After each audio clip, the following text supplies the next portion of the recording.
chapter 1053 sa scene kung saan may kinakausap nga itong isa sa mga Gorosei na isang marine officer.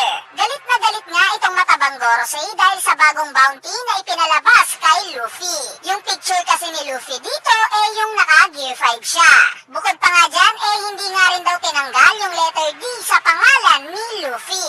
Sinabi nga lang netong marine officer na hindi daw sila nakatanggap ng kahit anong order mula sa itaas. At sa mga CP0 nga daw nagmula itong picture na ginamit sa bagong bounty ni Luffy. Ang sinagot nga lang netong Gorosei ipahinto nga daw itong pagpapublish ng mga bagong bounties. Dapat nga daw pigilan ang pagpapakalat neto sa lalong madaling panahon. Hanggang sa nalipat na nga yung scene kay Big News Morgan. Nakita nga nating nag-e-enjoy itong si Morgan sa pagpapakalat ng panibago niyang newspaper. Pero bukod nga sa saya nagtataka rin itong si Morgan dahil sa ang huli nga daw na ibinalita sa kanya nitong mga CP0 nakita daw nila itong barko ni Big Mom. So malamang ito na yung mga nahulog na anak ni Big Mom na kagagawan ni Marco. Matagal-tagal na nga natin silang hindi nakikita. At ngayon nga mukhang bibigyan na ng linaw ni Oda kung ano nga ba talagang nangyari sa kanila. Anyway, sa sumunod na panel naman nag-take over na nga itong narrator. Habang nagsasalita nga itong narrator ipinakita na nga yung mga bagong bounties netong tatlong captains ng Supernovas. Sinabi nga ng narrator na dahil nga daw sa pagkapanalo na itong mga Supernovas laban sa dalawang emperor na dekada na daw na nagahari sa karagatan, nayanig nga daw ng balita na to ang buong mundo. At dahil nga daw dito, binigyan sila ng world government ng tagti 3 billion belly na bounties. Sa kabilang banda naman, napadpad na nga ulit tayo sa Wano. Nakita nga natin itong reaksyon ng Kid Pirates na natutuwa sa naging bounty ng captain nila. Pero itong si Eustace Kid nga, hindi masaya. At sa halip, bigla nga siyang umalis. Sinabi nga ni Killer na mukhang pupunta nga daw itong captain niya sa Flower Capital. Dahil sa nandito nga daw ngayon itong buong Straw Hat Pirates at nagkakasiyahan.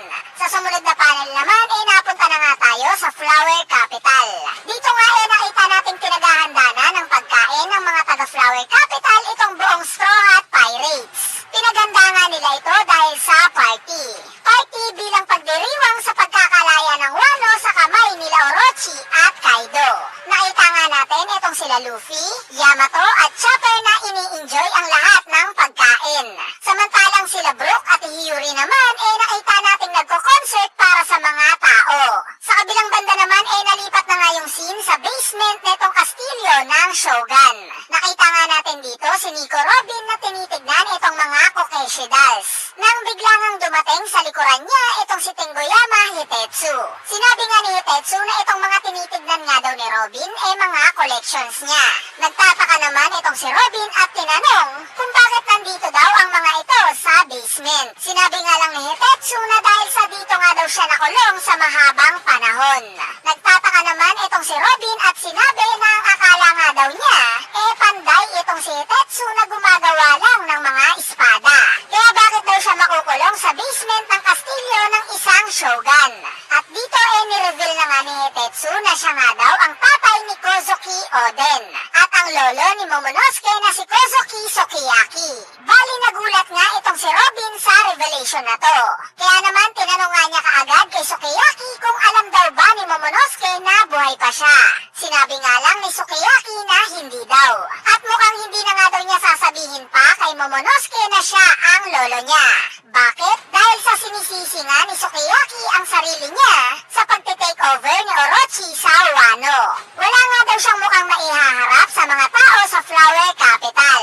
Dahil sa kaduwagan na ipinakita niya at hindi man lang niya naipagtanggol itong Wano. At bago pa nga ituloy ni Sukiyaki itong sasabihin niya, bigla ngang nagsalita itong si Robin.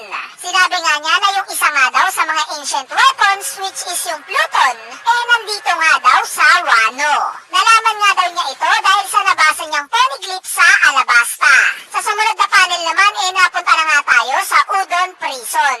Dito nga nakita natin may umaatake sa mga Beast Pirates. Itong sila Queen at King nga rin nakita natin inaatake. At dito ni-reveal na nga na itong umaatake para sa kanila si Admiral Green Bull.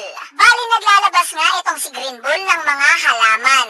Halaman na ginagamit niya para higupin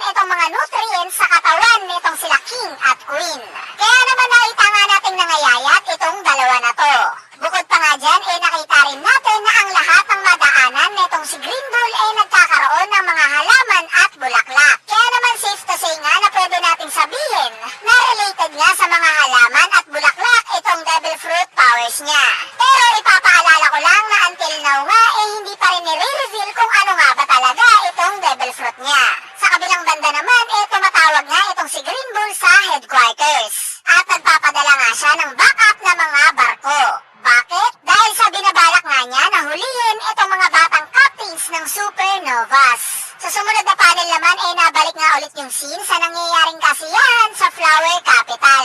Nakita nga natin dito si Luffy na nagsasaya at ini-enjoy ang bawat inumin. Hanggang sa biglangang dumating itong si Eustace Kid.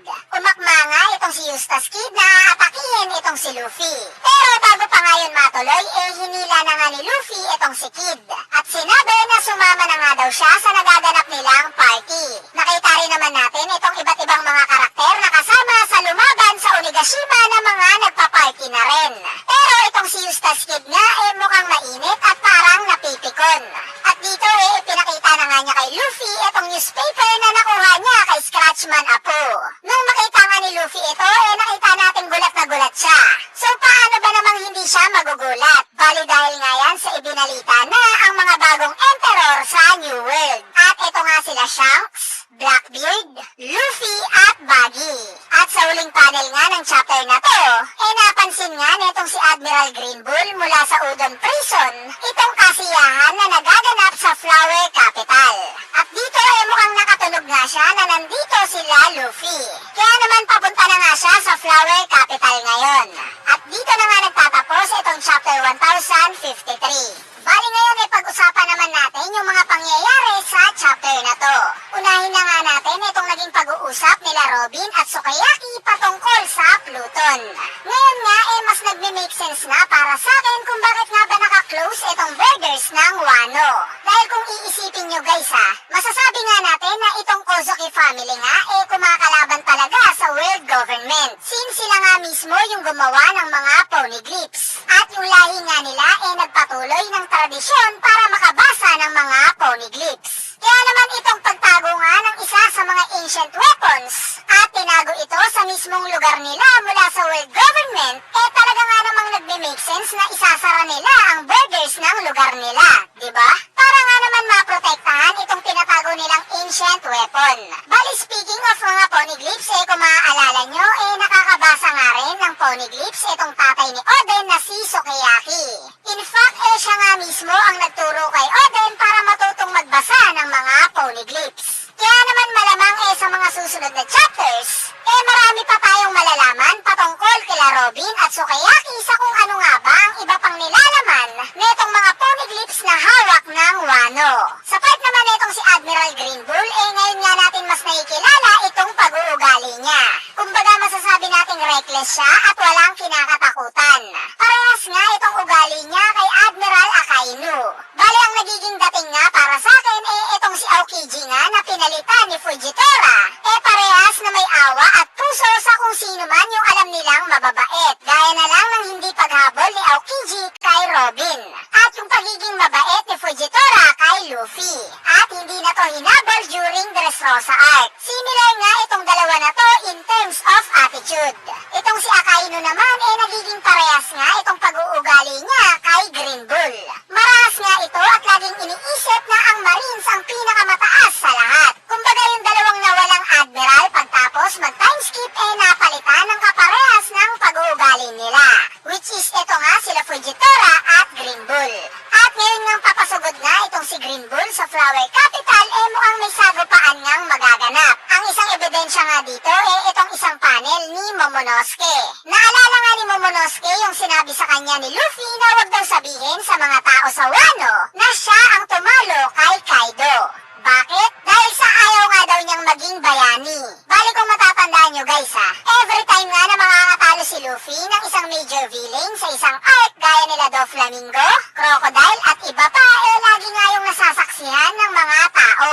Ngayong Wano arc nga lang hindi nakita ng aktual ng mga tao kung paano nga ba natalo ni Luffy yung major villain dito, which is si Kaido. Kaya naman itong pagsulpot nga ni Admiral Green Bull sa Flower Capital, mukhang ito na nga yung magiging laban ni Luffy na makikita ng mga tao sa Wano kung gaano nga ba talaga siya kalakas. Sana nga may bakbakan talagang magaganap. Bakbakan para makilala pa natin ng gusto itong bagong admiral na si Admiral Green Bull. Anyway, speaking of Green Bull, sobrang kakaiba nga nitong Devil Fruit powers niya. Kung sakali nga at paramisiya nga ang Devil Fruit niya, safe to say nga na masasabi nating awakened na nga itong Devil Fruit niya.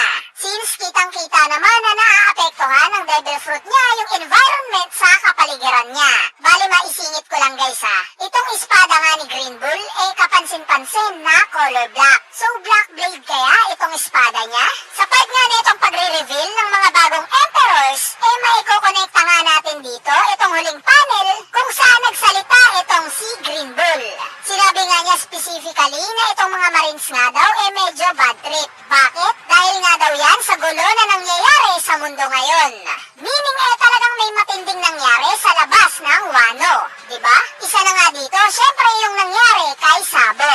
Speaking of Sabo, sa second page nga na itong chapter na to, nakita natin itong picture niya. Hindi mo nga siya mapapansin kagad kung hindi ka nakafocus sa bawat detalye ng bawat chapter. So bakit kaya may poster o picture itong si Sabo na nakadikit sa pader? Nahuli kaya talaga siya ng mga Marines during Reverie Arc? Bali itong part naman ng pagiging emperor ni Baggy, hindi na ako magtataka kung bunga ito ng mga false accusation. Kasi ito naman talaga yung una nating may isip na dahilan. Gaya na lang ng pagtatangal sa kanya bilang isa sa mga warlords.